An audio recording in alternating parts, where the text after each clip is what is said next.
What was the other thing I was going to try? What's it? Late life marriage. Oh, late life marriage. Yeah, thank you. I'm having a senior moment. Late life marriage is a situation you have to be careful. There's a couple things you can do if you get into a late life marriage, and that happens pretty frequently anymore. One of them's kind of nasty, as far as I'm concerned, would be the prenuptial agreement. Most of you know what prenuptial agreements are? Only movie stars do them, right? See it on TV every day.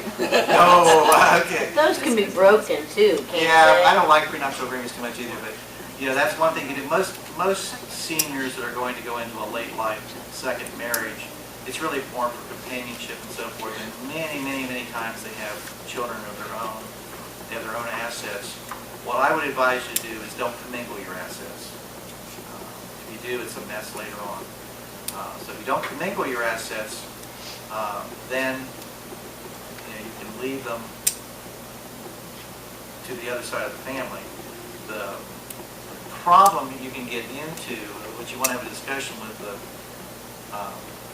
before you get into the marital relationship, and that is you can always, a spouse can always elect against the will and take an intestate share. So you get into situations where, if you marry, you might have, somebody elect against the will of the other spouse, even though they had no interest in that. And that doesn't happen very frequently.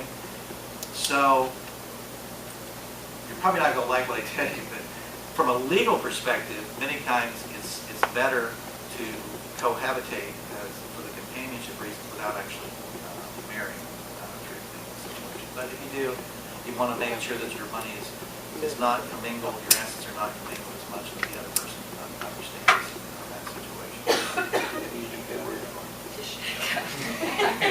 Cohabitate is the word I use, but Same difference. yeah. If you do the life estate, if we do a life estate, and I die, and he remarries, You're going to roll over in your grave. I can tell yeah, that I'm right close. Yeah, I'm close.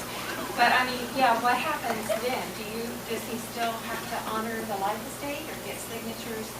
He marries this woman and she's a daughter. That's not good, right? Well, it depends on what. If both of you have a life estate, if you have a life estate, your husband has a life estate, you die, he still has his life estate and property. So if he remarried, he's going to the property, even though you won't want it. But I mean, no, I wouldn't care about that. Oh, okay. I'd care about her. Well, I don't want her to have it. I want to go to my kids. That's right. what Well, she would have no She interest. can stay there, right? She would have no interest in the property. Anybody who has a life estate can assign what interest they have in the property. So he could theoretically assign his life estate to his new spouse. But it is his life estate. So she can live there so long as he's still alive. It's not her life anymore, it's his life. You know what I'm saying? So that doesn't happen very often. But yeah, if you have a life estate, you have an interest in property, you can assign that to somebody else if they're willing to buy it. But it's more likely if he's marrying somebody else to live in because he has a life estate. You have a life estate and you're, say, a mother, two children, and one child files bankruptcy. Could they come back and file in on this lifetime estate? Caveat, I'm not I did bankruptcies in my early years, but it's been a long time ago. I don't do a lot with bankruptcies much anymore.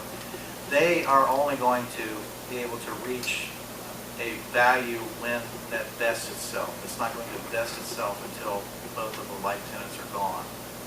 So in reality, the bankruptcy will be closed out well before. So it's not going to be really an answer. Nice in the bankruptcy court. If I have a life insurance policy and I have my kids as beneficiaries and they get that money, do they have to pay taxes on that money they get? No, because it's just a the transaction occurred when they got the property the first time around, when they were the remainder people on the property. So if there were to be any, it would have been gift taxes at that point in time, and it really doesn't get recorded real often. There's not gonna be any estate taxes in it, if that's your question on that. So if, with my house that I have, and I have a mortgage on it, but if something happens to me now and I don't have a will, then what route does that go?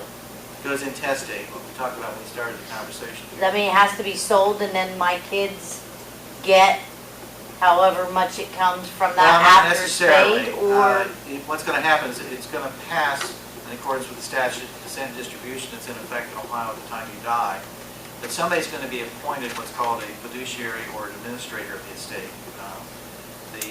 When you have a will, they're called a fiduciary or an executor, those terms are used there. When you don't have a will, it's gonna be called an administrator or a fiduciary of the estate. They're gonna have some ability to pay these things out of the rules are you have to pay it out of liquid assets first, and then you abate real estate second. That's the general. It kind of depends on the probate judge, quite frankly, to a certain degree. So it isn't necessarily going to happen if it's going to have to be sold. so if I have a will and it says that son A gets the house, but he has to pay the mortgage off first, right? Yeah, it's So- still there. Right. So then, if I had the will and it said son A gets the house, he pays the mortgage, then the house is his, and he doesn't have to pay taxes? Right. The house is his when you die because you had a life interest in the house. It's still subject to any mortgage that's on the property.